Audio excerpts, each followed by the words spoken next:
जाने माने पत्रकार और पॉलिटिकल एनालिस्ट हैं संजय बेचन जी, शुक्रिया आपका। ये सर सदन में क्या चल रहा है, यहाँ मैं हर सत्र में देख रहा हूँ आजकल एक परंपरा सी हो गई है कि सदन शुरू होते ही बवाल और सदन की प्रक्रिया न चलना, ये बड़े चिंताजनक है सर। डेमोक्रेसी में अगर हम भारत की सर्वोच्च सदनों को बहस के लिए संचालित न कर पाएँ तो ये बहुत दुखद है, क्योंकि है तो वो जनता के लिए और जवाबदेही सर सबकी सुनिश्चित होनी चाहिए। बिल्कुल आप सही कह रहे हैं। अगर सदन में चर्चा नहीं,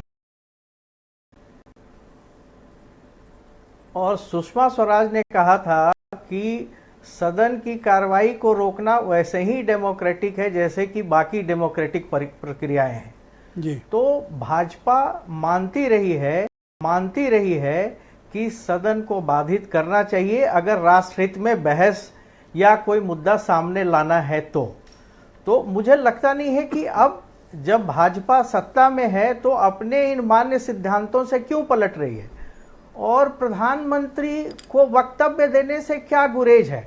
मतलब देखिए, दोनों पक्षों को, कांग्रेस विपक्ष और भाजपा, दोनों को अपने स्टेटेड पोजीशन से थोड़ा थोड़ा पीछे हटना होगा।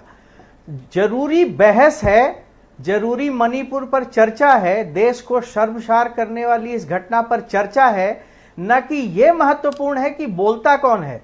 देखिए, कैबिनेट की जो है वो कलेक्टिव रिस्पॉन्सिबिलिटी है और कोई भी एक मंत्री खड़ा होकर अगर पूरी सरकार की तरफ से बोलता है तो वो प्रधानमंत्री का, उनकी पूरी कैबिनेट का अधिकृत वक्तव्य है।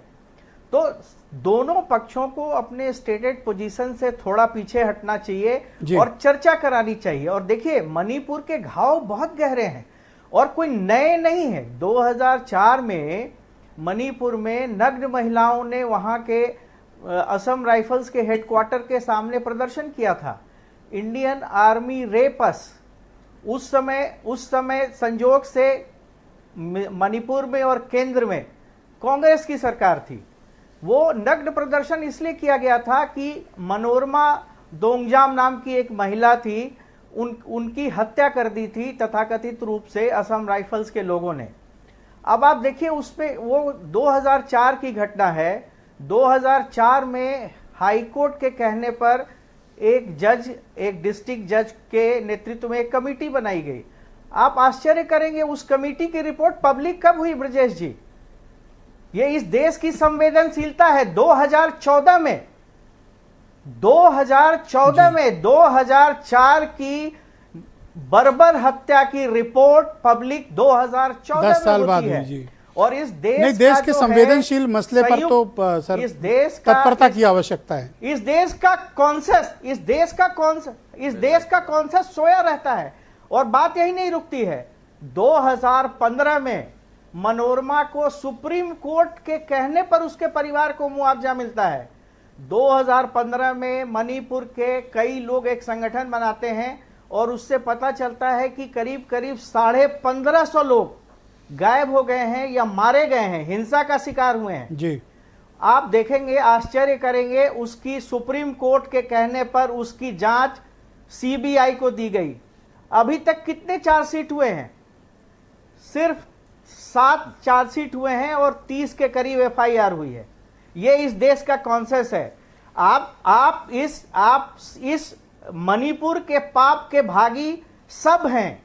इसमें कई प्लेयर हैं, इसमें इन्फिल्ट्रेशन है, इसमें कांग्रेस है, इसमें भाजपा है, इसमें चर्च है, इसमें नागा मिलिटेंट वो समुदाय है, इसमें पैसा है, सब कुछ है ब्रजेश जी। ये बहुत शुक्रिया सर आपका। डिबेट के दूसरे चरण पे आपसे बाकी विचारों को सम्मिलित करेंगे सर। वीरेंद्र सिंह जी हमारे साथ जुड़ चुके हैं। वीरेंद्र जी, संसद चल नहीं पा रही है और आज तो इंडिया की तुलना इंडियन मुजाहिदीन और पीएफआई ईस्ट इंडिया से हो गई। देखिए, संसद न चलने के पीछे